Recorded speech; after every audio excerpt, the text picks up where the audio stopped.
Oklahoma Christian is really blessed to have a very special guest with us today on campus, Brandon Weeden. Brandon is a great athlete, but he's even more than that. Brandon spoke in chapel in a very captivating way to 1,000+ Oklahoma Christian students today that walked away with a very good message and some footballs that he had thrown to them. Brandon, you have actually got some history with the Oklahoma Christian campus. In fact, as a young man, you would come to Coach Dan Hayes' cage camps. Do you have any memories from those? Yeah, I was talking about my parents the other night, and whenever we came from those camps, I would go home and I was already asking when the next one was going to be. I remember, Coach Hayes had a very positive impact on me, and his camps were always a lot of fun as a kid. And I think I even got a little bit of hardware. I think I was able to win a couple of awards, but it was always a camp that I really looked forward to. I think we get you a registration form if you want to come back to another camp sometime. Now, there's another connection. You played baseball in high school. You were a three-sport high school athlete. You played baseball for Coach Lonnie Kabul. Lonnie is now our OC baseball coach. Any great lessons from him during your years with him? Yeah, several. Lonnie was an inspiration to me as a player. He always was one of the coaches I really admired growing up. I mean, I think all through the years, even after I was left Oklahoma State, or after I left Santa Fe, that I would come back to Santa Fe and I would always, first person I go see is Lonnie Kabul. He's just been a great, very influential person in my life, and here at OC, you guys got a good one. He's very driven, and I think he's going to do some great things for this campus. I think he's fielding a great team for us this year as well. We're proud that Lonnie is on board with us. Okay, so you survived your rookie season with the Cleveland Browns, first year in the NFL. Have you got a best memory as a rookie in the NFL? Yeah, I think you got to look back to the Cleveland-Pittsburgh rivalry. It's one of the biggest in all of football, and we were able to win.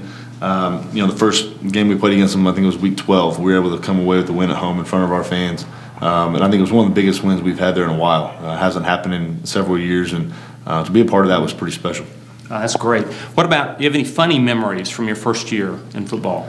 Well, I think everybody remembers my first game. It was on the not top 10. I got trapped underneath the flag, and all I can do about it is laugh. I got before they sang the national anthem, I'm out playing catch, and the flag goes over the top of my head, and something I kind of want to forget, but I think it's gonna be hard to do with everybody bringing it to my attention. How about, is there a particular lesson, the biggest lesson maybe you learned from your first year in the NFL? You have to learn how to be a pro. A pro's pro, and know how to prepare week in and week out. Do what you have to do to take care of your body, and not only on the football field, but take care of business off the field. Brandon, you're a man of faith. You believe in God. You love God. How was your faith tested, or did it grow? What was the experience in the NFL at this level of athletic competition? I would say it grew. I think we had guys in our locker room that had a very strong Christian faith and really brought the team together in that way. We had Reggie Hodges and Ben Watson, which were two guys that were kind of the leaders in that category. They really brought the guys together as a team, which kind of formed a bond between all the team and the teammates, and whether it's offense, defense, special teams, we all kind of had that bond, and it started with those two leaders. That's great. Question about your family. What kind of family support have you had over the years as a competitive athlete?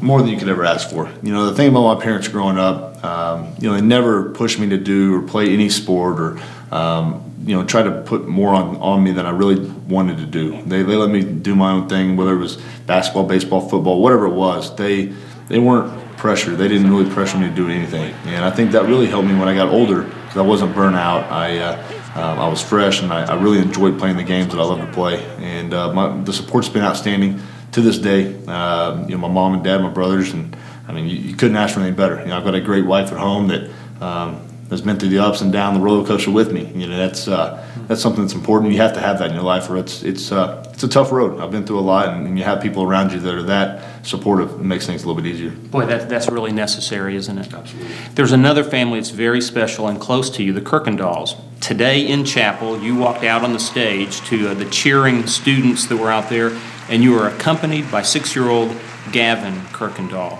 Would you tell us about that relationship that you all have? Yeah, it started when first year out of college for my wife, Adam, which was Gavin's dad, and my wife Melanie had their first job together. So they kind of became friends. So as a family, we became friends. And then Gavin was obviously dealt with the issues he's had to deal with as far as his heart and the surgeries and things. And so whenever I was in position to finally be able to help, to me and my wife Melanie, it was a no-brainer that this is the direction we want to go. We wanted to see it positively impacted with our own two eyes and help somebody that's close to us. And you know, what better way to help the Kirkland Dolls? And they've been close to us and some of my biggest fans since you know, from day one. Gavin, even with all of his heart condition and issues that he has been dealing with, boy, he was a ball of fire this morning out there. Now, your foundation is established to work for and work with young people that have heart conditions. Is that right? Would you tell us about your foundation? Correct. Yeah, you know, I teamed up with Children's Hospital, and basically the dynamic is we're trying to bring in a pediatric cardiac surgeon to Oklahoma City. Unfortunately, right now we don't have one.